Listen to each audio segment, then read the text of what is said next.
Hello दोस्तों, स्वागत है आपका एक बार फिर से। और मैं अशोक जहांगीर, आपका साथी, आपके सामने एक बार फिर से हाजिर हुआ हूं। और आज इस सेशन में मैं आपके लिए लेकर के आया हूं एक बेहतरीन पोएम जो कि RBSE अर्थात Rajasthan board of secondary education के क्लास 12th में प्रिस्क्राइब्ड है। और पोएम का टाइटल है द स्नेयर, जो कि जेम्स स्टीफन्स ने लिखी है। तो चलिए दोस्तों, आज के सेशन में बिना वक्त गवाए हम शुरू करते हैं। और बेहतरीन पोएम जो मैं आपके लिए लेकर गया हूं, द स्नेयर अर्थात जाल, इसको देखते हैं।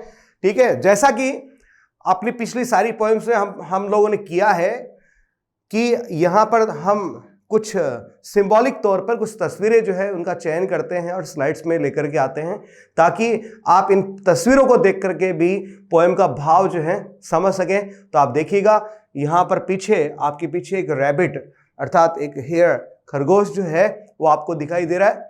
ठीक है, और एक व्यक्ति जो है उसने इस खरगोश को अपने हाथों में ले रखा है।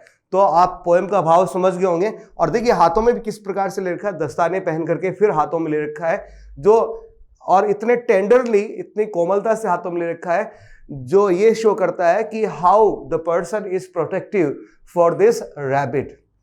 ओके दोस्तों, तो ऐसा ही कुछ है। यहां पर कोई रैबिट जो है वो एक जाल में फंस जाता है, जो किसी शिकारी ने रैबिट को पकड़ने के लिए बिछा रखा होता है।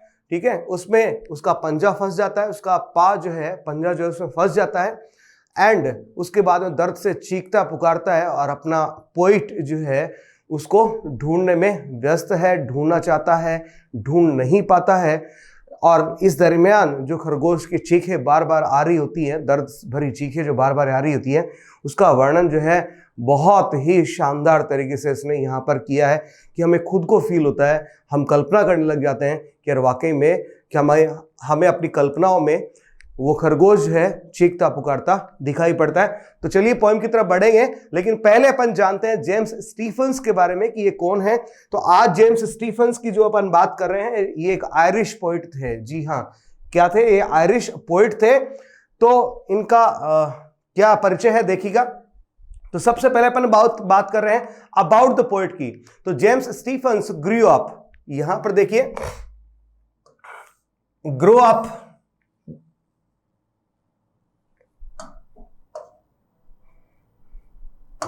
एक मिनट रुकिएगा। जी हाँ,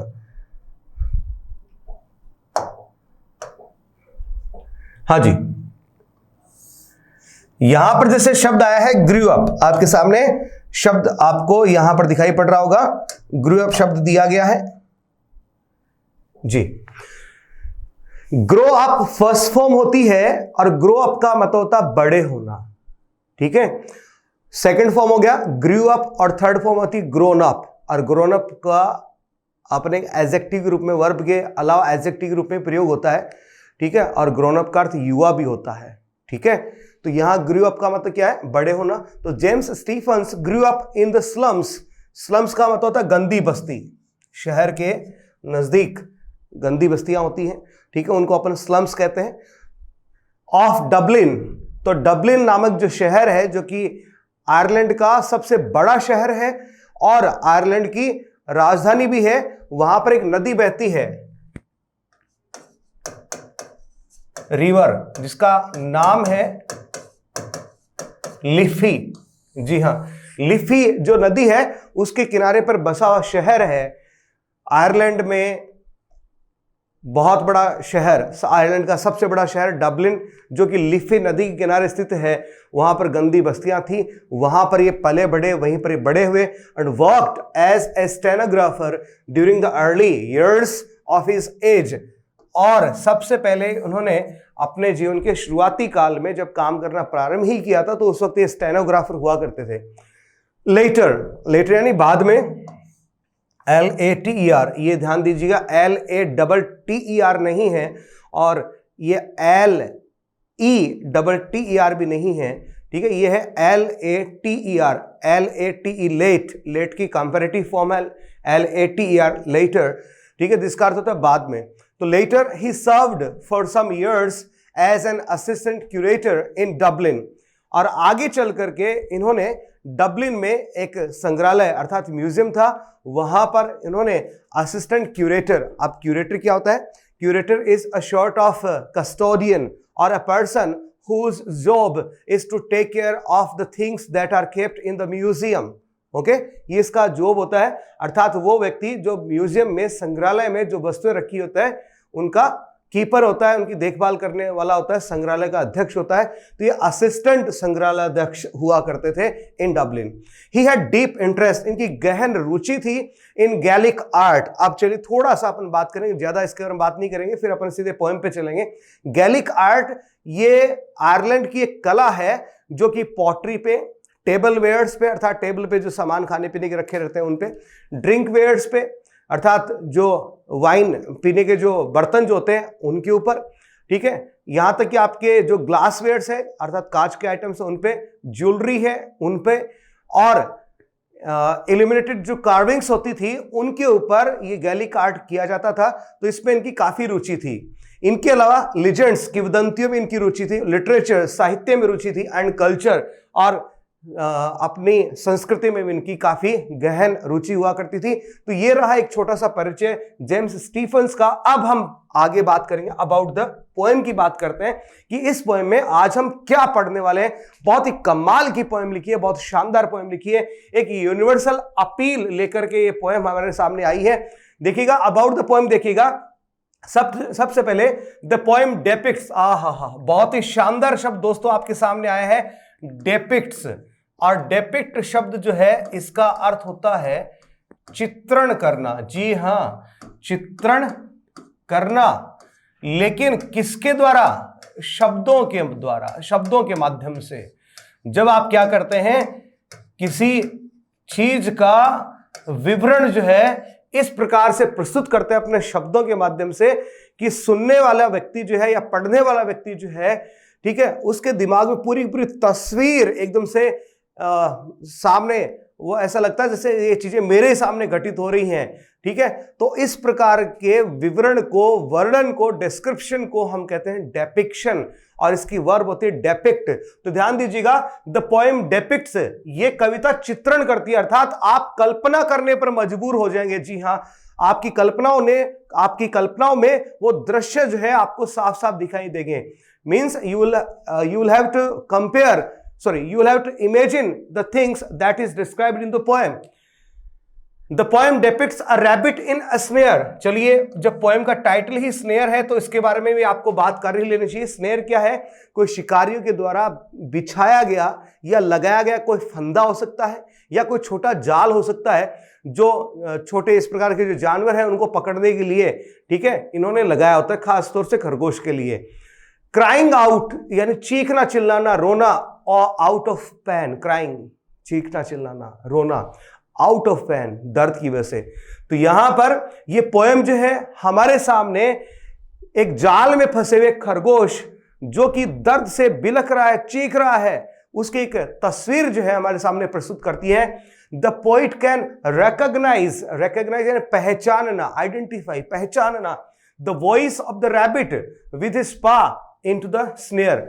और जैसे ही पोइट जो है किसकी उस खरगोश की आवाज जो है सुनता है, तुरंत पहचान जाता है कि इसका पांव जो है, पंजा जो है कहीं ना कहीं किसी जाल में अटका पड़ा है, और उसकी वजह से बेचारा ये चीख रहा है, चिल्ला रहा है, ठीक है।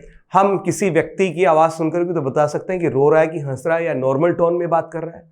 उसी प्रकार से, ठीक है, यदि आप अपने भीतर सहानुभूति रखते हैं एनिमल्स के लिए भी, तो भी आप सुनकर के बता सकते हैं कि आपका जो एनिमल है वो पेट एनिमल भी हो सकता है, वाइल्ड एनिमल भी हो सकता है, ठीक है, उसकी आवाज़ सुनकर के बता सकते हैं ये दुख में, ठीक है, चीख रहा है, चिल्ला रहा है, या फिर नॉर्मल टोन में ये बोल रहा है, ठीक है, या खुशी के मारे बोल रहा है, ठीक है, ये सब आप भी महसूस कर सकते हैं। तो पोइट ने भी यहाँ पर ऐसा ही महसूस किया। उसने जैसे ही खरगोश की आवाज़ सुनी तो उसको लगा कि यहाँ पर ये खरगोश जो है, ये कहीं इसका पाँव जो है किसी जाल में या फंदे में फंसा हुआ है, और ये दर्द के मारे बिलख रहा है, चीख रहा है, रो रहा है। आगे देखिए, द पोइट डेपिक्ट्स द सिचुएशन, और यहां पर कवि जो है इस स्थिति का बहुत ही सटीक चित्रण करता है विद इफेक्टिव इमेजिंग, अपनी प्रभावशाली कल्पनाशीलता से, एंड सिंपैथेटिक एटीट्यूड, और सिंपैथेटिक का मतलब होता है सहानुभूतिपूर्ण, सहानुभूति से भरा हुआ एटीट्यूड यानी दृष्टिकोण। तो अपने सहानुभूतिपूर्वक दृष्टिकोण और अपनी कल्पना भी कैसी, प्रभावशाली कल्पना, इन दो चीजों के माध्यम से कवि क्या करता है, बहुत ही प्रभावशाली तरीके से इस सिचुएशन को हमारे सामने प्रस्तुत करता है।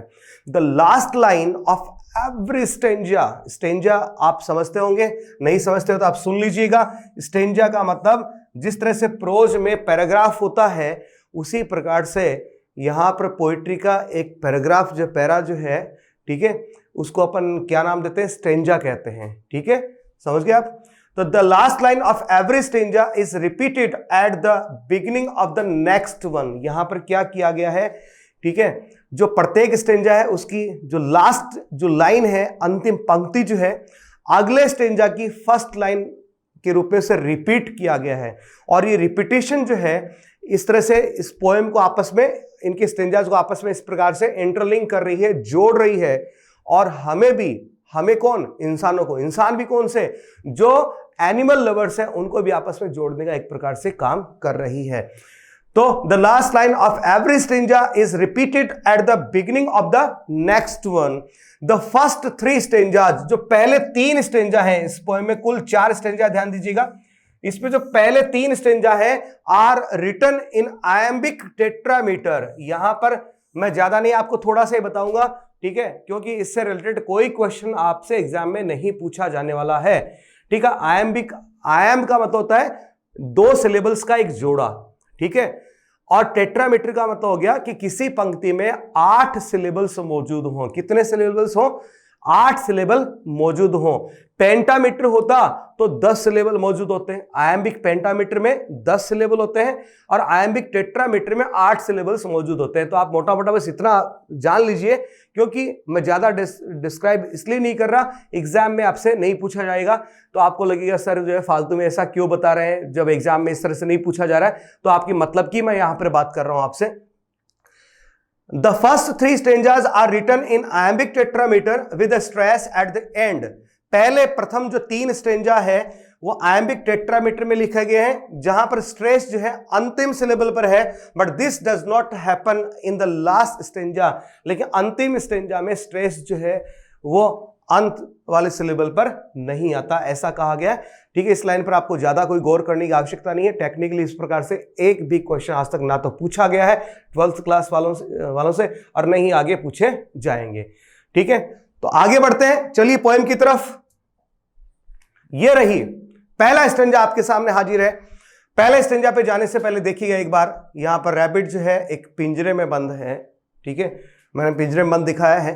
पोइट जो है उसका एटीट्यूड क्या है, पहले उसकी बात कर लेते हैं तो पोएम आपको भरपूर समझ में आएगी। ठीक है, बहुत सिंपल सी लैंग्वेज है, बहुत ही खूबसूरत भाषा में लिखी गई है, बहुत अच्छा आपको लगेगा इसको पढ़ करके। ठीक है, आप एक बार पढ़ेंगे तो पूरे दिमाग में बस आपके पोएम जो है छप जाएगी, इस तरह की है। ठीक है, it is going to be imprint on your mind. तो देखिएगा, पोइट का जो एटीट्यूड है वो वाइल्ड एनिमल्स के प्रति बहुत ही सिंपैथी भरा है। The poet is quite sympathetic. The poet himself is a lover of wild animals. कवि जो है वाइल्ड एनिमल्स का एक प्रेमी है, लाइक अस, हम ही लोगों की तरह से, हम लोगों की तरह से। और यहां पर एक सिंपैथेटिक एटीट्यूड जो है वो दिखाता है।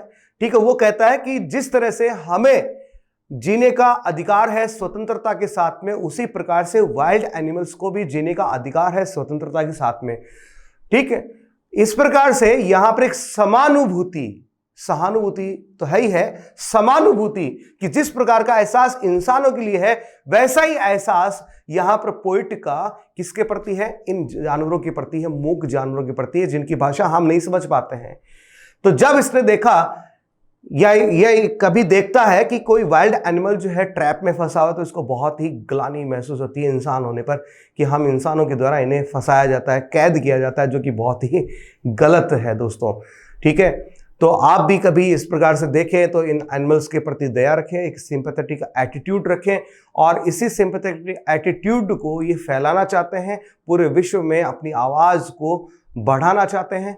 ठीक है, हम सभी को इन वाइल्ड एनिमल्स के साथ में को एग्जिस्ट रखना चाहते हैं, अर्थात ये चाहते हैं कि वाइल्ड एनिमल्स को भी हमारी तरह से जीने का अधिकार है। ठीक है, हमें इनके साथ जीना चाहिए।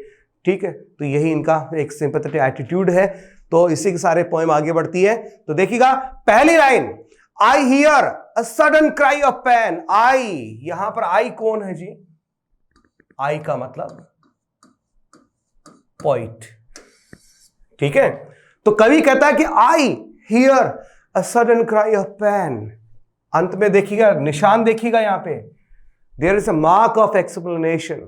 यहां पर विस्मयादि बोधक चिन्ह का प्रयोग किया गया है, अर्थात बहुत ही आश्चर्य से ये कवि इस बात को प्रस्तुत करता है, बहुत ही विस्मय के साथ में हमारे सामने प्रस्तुत करता है। बहुत ही से झटका सा लगता है जब अचानक से उसे किसी खरगोश की आवाज सुनाई देती है। यदि प्रेम भरी आवाज सुनाई पड़ती, ठीक है, बिल्कुल खुशी के बारे खरगोश चीख रहा होता, तो उसका इंपैक्ट अलग जाता। लेकिन यहां पर दुख भरी आवाज, रोती हुई सी आवाज थी उसकी, तो अचानक से चौंक जाता है। इसीलिए इस लाइन के एंड में यहां पर विस्मयादि बोधक चिन्ह अर्थात एक्सक्लेमेटरी साइन का प्रयोग किया गया है।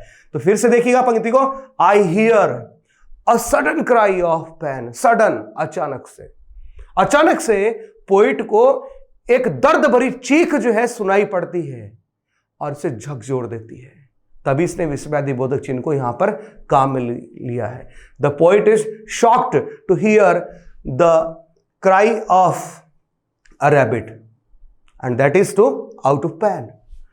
There is a rabbit in a snare. और तुरंत ही उसके दिमाग में एक बात आती है, there is a rabbit in a snare, कि ये आवाज तो पक्का किसी रैबिट की है, किसी खरगोश की है जो किसी जाल में फंसा हुआ है।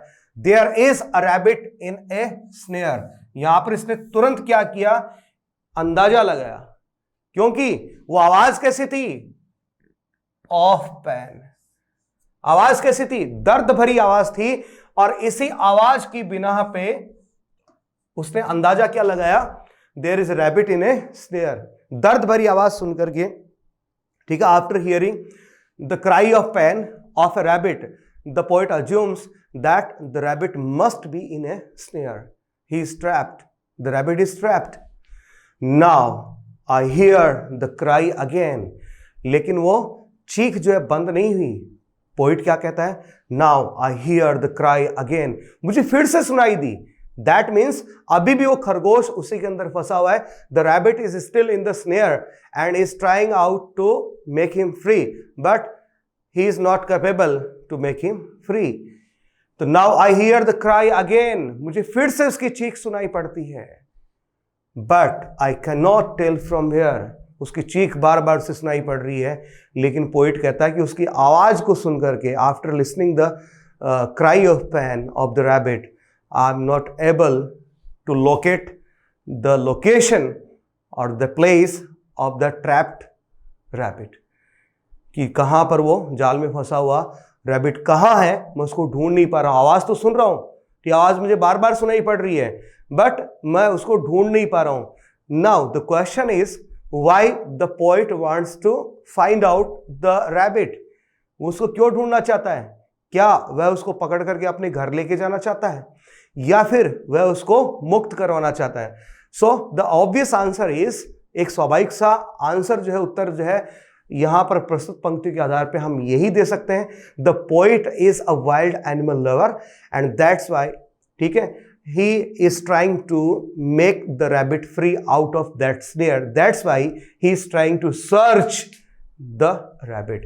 यहां पर पंक्ति से लग रहा है कि वो उसको ढूंढने की कोशिश कर रहा है, लेकिन उसको वो मिल नहीं रहा है। ठीक है, बार बार चीखें आ रही है, लेकिन उस चीख के आधार पर भी, कौन सी दिशा से आवाज आ रही है उसके आधार पर भी वो इधर उधर जाता है, ढूंढता है, लेकिन उसे ढूंढ नहीं पा रहा है, अभी तक सफल नहीं हुआ है। और ढूंढना क्यों चाहता है? ताकि वहां जाकर के उसको वो उस जाल से या उस फंदे से आजाद करवा सके।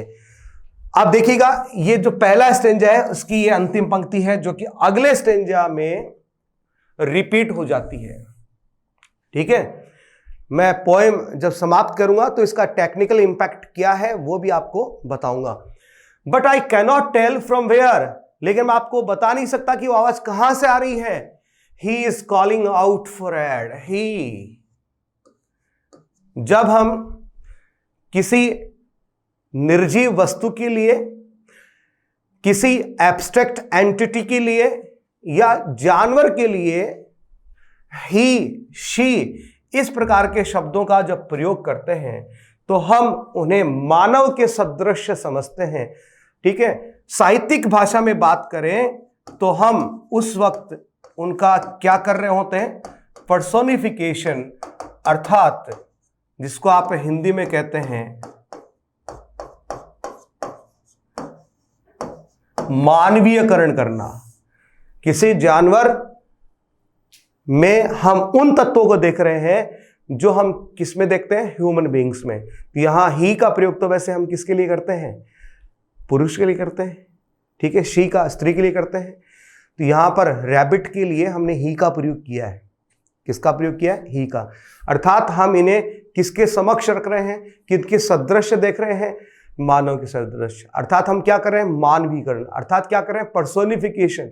अर्थात पोइट क्या कहना चाह रहा है उसको समझिएगा। यहां पर एक्चुअली में जानों के लिए इट का प्रयोग करते हैं, लेकिन इसने इट का प्रयोग नहीं किया, ही का प्रयोग क्यों किया है? क्योंकि यहां पर ये रैबिट को इंसानों के समक्ष रख रहा है कि जिस तरह से हम इंसान हैं, हम जीवधारी हैं, ये भी जीवधारी हैं, इन्हें भी उतना ही हक है जीने का स्वतंत्रता से जितना कि हमें हक है। ठीक है, समझ आ रही है आपको बात? ही is calling out. Calling out का मतलब होता है पुकारना। फॉर एड, एड का मतलब होता है हेल्प। सिंबॉलिक तस्वीर आपको दिखाई पड़ रही है कि एक फंदे में फंसा हुआ बेचारा खरगोश है, लटका हुआ है। ठीक है, तो ये भी इसकी हालत हो सकती है। ये चीख रहा है, चिल्ला रहा है, अपने आप को मुक्त नहीं करवा पा रहा है। But I can not tell from where he is calling out for aid. लेकिन मैं आपको बता नहीं सकता कि वह किस स्थान से आवाज दे रहा है, मदद के लिए पुकार रहा है, जोर जोर से चीख रहा है, हेल्प हेल्प, मदद करो मदद करो। ठीक है, मैं उसको फाइंड आउट नहीं कर पा रहा हूं। Crying on the frightened air, ध्यान दीजिएगा, बहुत ही अच्छा खूबसूरत शब्द है। इस पर भी प्रश्न पूछा जा सकता है। फ्राइटेंड एयर, एयर यानी हवा, अर्थात आसपास का माहौल। आप मुझे बताइए, क्या हवा कभी डरी हुई हो सकती है? फ्राइटेंड का मतलब डरी हुई, सहमी हुई नहीं। लेकिन फ्राइटेंड एयर कहने का मतलब क्या है? जब खरगोश चीख रहा है, चिल्ला रहा है, तो आसपास के जो जानवर है उसकी हालत देख करके, उसकी सिचुएशन देख करके क्या करेंगे? खुश हो गए? जी नहीं। ये फितरत इंसानों की हो सकती है कि किसी एक इंसान को मुसीबत में देख करके बाकी के इंसान कोई खुश हो सकता है, लेकिन किसी एक जानवर को मुसीबत में देख करके बाकी के जानवर भी डर जाते हैं और कुछ तो वैसे ही चीखने चिल्लाने लग जाते हैं। हालांकि और कुछ तो मदद करने की भी कोशिश करते हैं। हमारी तरह से मोबाइल से उसका वीडियो नहीं बनाते हैं दोस्तों। ठीक है, इस तरह का एटीट्यूड हम में यदि है तो हम जानवरों से भी गए बीते बन जाते हैं दोस्तों, उनसे भी पदावनत हो जाते हैं। We are degraded human race, ये कहलाने के हकदार हम बन जाते हैं। यदि ऐसा एटीट्यूड है तो मेरी आपसे बिल्कुल एक पर्सनल रिक्वेस्ट है, इस प्रकार के एटीट्यूड को हम छोड़ेंगे and we will evolute this human race. ठीक है, इसको हम ऊपर लेकर के जाएंगे। खैर दोस्तों, फिर से बात करते हैं। फ्राइटेंड एयर का मतलब क्या है कि खरगोश की चीख पुकार सुनकर के आसपास का वातावरण जो है दहशत भरा हो जाता है। ठीक है, भय भरा हो जाता है। ठीक है, आसपास के जितने भी जानवर है भयाक्रांत हो जाते हैं, डर जाते हैं, सहम जाते हैं। इसलिए पोइट ने यहां पर फ्राइटेंड एयर इस शब्द को काम में लिया है। लिटरेरी भाषा में यदि बात करें तो यहां पर ट्रांसफर्ड एपिथेट का इस्तेमाल किया गया है। किसका इस्तेमाल किया गया है? ट्रांसफर्ड एपिथेट का। एपिथेट का मतलब होता है एडजेक्टिव। ठीक है, अर्थात एक ऐसा एडजेक्टिव जो किसी के लिए ही प्रयुक्त होता है, मान लीजिए इंसानों के लिए प्रयुक्त होता है। फ्राइटेंड शब्द का प्रयोग मान लीजिए अपन इंसानों के लिए करते हैं। ठीक है, लेकिन यहां हमने किसके लिए कर दिया? किसके लिए कर दिया? यहां पर अपन ने एयर के लिए कर दिया। तो ये एडजेक्टिव हमने क्या कर दिया? ट्रांसफर कर दिया। जो किसी पर्टिकुलर के लिए यूज होता था उसको ट्रांसफर कर दिया यहां पे। तो ट्रांसफर एपिथेट का भी एक एग्जाम्पल है। जैसे मैं कहूं वियरी वे, टॉमस ग्रे की पोएम है। ठीक है, elegy written in a country church yard, उसमें पंक्ति आती है वियरी वे, उसमें शब्द आते हैं वियरी वे, थका हुआ रास्ता। क्या कभी रास्ता थकता है? जी नहीं। राहगीर जरूर थकता है। तो कहना ही चाहता है कि रास्ते पे चलने वाले राहगीर थक गए हैं, कहना ये चाहता है, लेकिन लिखा क्या, वीयरी वे। तो वीयरी थका हुआ, ये शब्द किसके लिए इस्तेमाल होता है, इंसानों के लिए, लेकिन ट्रांसफर किसके लिए कर दिया, वे। ठीक है, क्या वे थकता है, रास्ता थकता है, नहीं। तो उसी प्रकार से क्या हवा कभी डरती है, नहीं।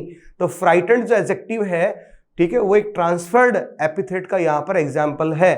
ठीक है, तो crying on the frightened air, यहां पर खरगोश जो है जिस प्रकार से चीख रहा है, चिल्ला रहा है, उससे पूरा आसपास का वातावरण जो है वो दहशत भरा बन जाता है, मेकिंग एवरीथिंग अफ्रेड, और वहां पर उपस्थित हर एक चीज को डरावना बना रहा है। देखिएगा, एवरीथिंग कहा है, एवरीवन नहीं कहा है।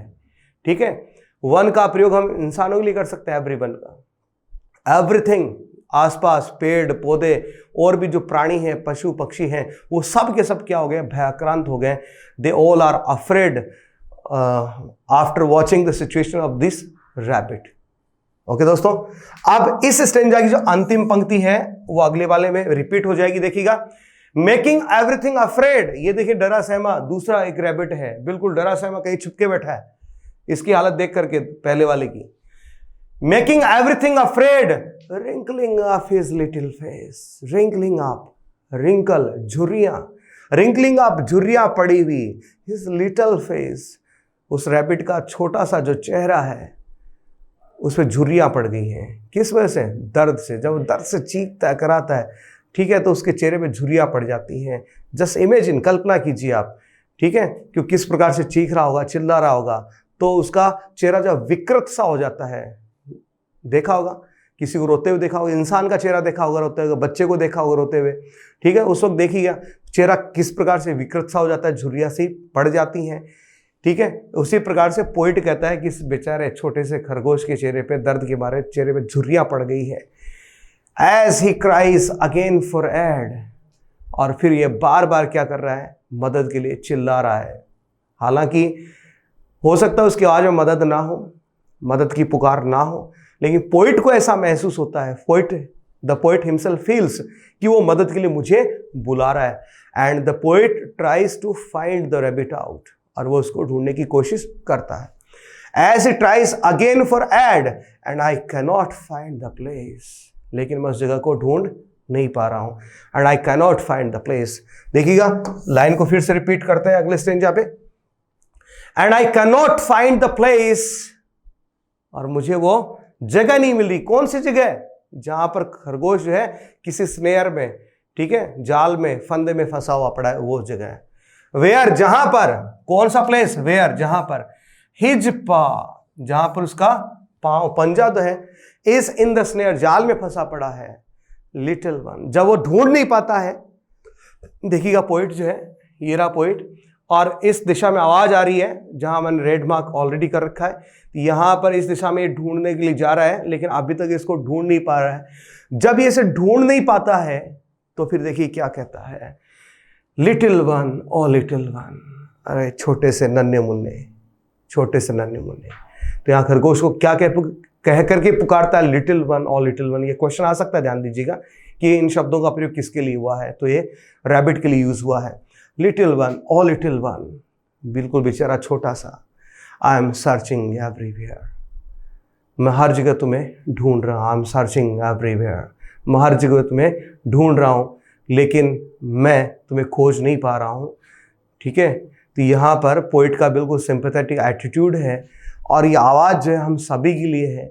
एक प्रकार से देखा जाए तो इनडायरेक्ट रिक्वेस्ट है कि इस प्रकार से जब आप किसी प्राणी को दर्द में देखें, ठीक है, तो आप उसे मुक्त करवाएं, उसे भी आज़ादी से जीने का आप पूरा अधिकार दें। ठीक है, तो इस प्रकार की यूनिवर्सल अपील जो है ये पोएम जो है करती है हमारे सामने। आप देखिएगा पोएम पूरी आपके सामने एक बार उपस्थित है।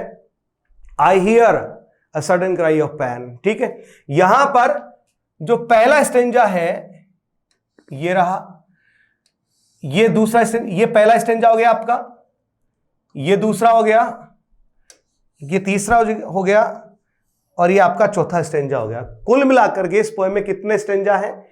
4 स्टेंजा हैं। एक स्टेंजा में कितनी पंक्तियां हैं? 4। कुल मिलाकर के कितनी पंक्तियां होगी जी? 16 पंक्तियां होगी। यहां पर जो स्टेंजा की अंतिम पंक्ति है वो अगले स्टेंजा की प्रथम पंक्ति बन जाता है। देखिएगा,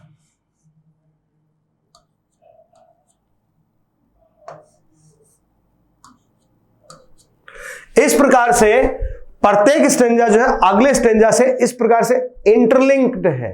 क्या है? इंटरलिंक्ड है। ठीक है, समझ गए मेरी बात को? यानी पूरी पोएम में एक यूनिटी है। पूरी पोएम को जोड़ने का काम कौन करता है? ये हर स्टेंजा की अंतिम लाइन, ठीक है, अगले स्टेंजा के साथ इसे जोड़ने का काम कर रही है। तो इस प्रकार से हम कह सकते हैं कि पूरी पोएम में यूनिटी है। और इस प्रकार से पोइट जो है वो क्या करता है कि यूनिवर्सल अपील करता है हम सबको यूनाइट होने के लिए, कि हम लोग भी एक हो जाते हैं, इस मुहिम में लग जाते हैं कि इन एनिमल्स को भी स्वतंत्रता से जीने का अधिकार देंगे। कहीं इनको इस प्रकार से किसी ट्रैप में फंसा हो पाएंगे तो हम इनको मुक्त करवाएंगे। तो एक बहुत ही एक मानवीय गुणों से भरपूर ये पोएम आपके सामने है। ठीक है, और मानवीय गुणों में सबसे बड़ा गुण जो है दया का है। तो हमसे अपील करी गई है कि हमें अपने स्वभाव में दया लेकर के आनी चाहिए इन मूक प्राणियों के लिए, और इन पर हमें दया का भाव जो है हमेशा ही इनके प्रति हमें शो करना चाहिए। तो दोस्तों, उम्मीद करता हूं कि जेम्स स्टीफन्स की पोएम जो आपको बहुत ही पसंद आई होगी, और यदि आपको पसंद आई है तो लाइक बटन जरूर दबाइएगा। और दोस्तों, घबराइएगा मत, पसंद नहीं आई डिसलाइक कीजिएगा, और क्या पसंद नहीं आया बताइएगा। कमी को सुधारना मेरा काम है। ठीक है, और आपका अपना चैनल है, इसको सब्सक्राइब कीजिए और अपने दोस्तों तक भी इसको पहुंचाइए। लॉकडाउन में जो आप एजुकेशन हासिल नहीं कर पा रहे हैं, ठीक है, मेरा यही उद्देश्य था कि लॉकडाउन के चलते बहुत सारे स्टूडेंट्स ऐसे हैं जो क्लास 10, क्लास 12, इवन कंपटीशन इनकी तैयारी अच्छे से नहीं कर पा रहे हैं। ठीक है, और वोकैबुलरी को अच्छे से नहीं पढ़ पा रहे हैं। तो ये सारी चीज़ें जो है 1 बाय 1 मैं आपके सामने लेकर के हाजिर हो ही रहा हूँ। तो इस चैनल से आप जुड़े रहिए। ठीक है, इसमें जो बेल आइकन है उसको भी प्रेस कीजिएगा, और फिर इसमें ऑल पे जाइएगा तो सारे नोटिफिकेशंस आपको मिलते जाएंगे, और कब कौन सा वीडियो आपके सामने आता है आपको पता ही चलता जाएगा। और वैसे आपको पता ही है कि मंडे टू फ्राइडे अपने रेगुलर वीडियो आते हैं सुबह 11:15 के ऊपर। हर रोज वीडियो जो है वो आपके सामने पब्लिश होता है, आप उसको देख पाते हैं। ठीक है, उम्मीद करता हूँ चैनल आपको पसंद आ रहा है दोस्तों। लेकिन एक बात और, आपके जो कमेंट्स होते हैं वो मुझे बहुत ही एनकरेज करते हैं। यदि आप कमेंट्स करेंगे तो ज़्यादा अच्छा रहेगा। मैं ये नहीं कह रहा कि आप उस पर लाइक कीजिए, सिर्फ शानदार लिखिए, बहुत अच्छा सर, बहुत अच्छा नहीं। आपको जो रियलिस्टिकली लगता है, आपको लगता है सर अच्छा कर रहे हैं तो आप अच्छा बताइए, बुरा करें तो बुरा भी आप मेरे को बताइए प्लीज़। ठीक है, तो ये मैं जरूर चाहूँगा कि आप कमेंट सेक्शन में जाकर कमेंट्स जरूर कीजिए। ठीक है, लाइक या डिसलाइक वो भी जरूर कीजिए, और सब्सक्राइब यदि आपको लगता है कि सब्सक्राइब करना चाहिए तो सब्सक्राइब कीजिए। ठीक है दोस्तों, और यदि आपको लगता है कि सर को किसी पर्टिकुलर टॉपिक पे वीडियो लेकर के आना चाहिए तो कमेंट बॉक्स में जाकर के आप कमेंट जरूर छोड़िए। मैं उस टॉपिक के ऊपर जल्द ही वीडियो लाने की बिल्कुल पूरी कोशिश करूंगा। ठीक है, कुछ ऐसे स्टूडेंट्स हैं जिन्होंने मुझसे कहा कि सर डिफेंस के लिए, एनडीए के लिए, एयरफोर्स और नेवी के लिए आप वोकैब का सेक्शन लेकर के आइए। तो मैंने बहुत सारे नए शब्द ऑलरेडी वोकैबुलरी के पार्ट 9 जो है ऑलरेडी मैं लेकर के आ चुका हूं, और अभी डिफेंस के लिए मैं बहुत जल्द जो है शानदार सा वीडियो जो है वोकैबुलरी का वो लेकर के आने वाला हूं। ठीक है, तो आप बिल्कुल तैयार रहिए, बहुत शानदार अपन काम करेंगे, लेकिन आपके सहयोग की जरूरत है मुझे। ठीक है, उम्मीद करता हूं साथ देंगे। जय हिंद, थैंक यू।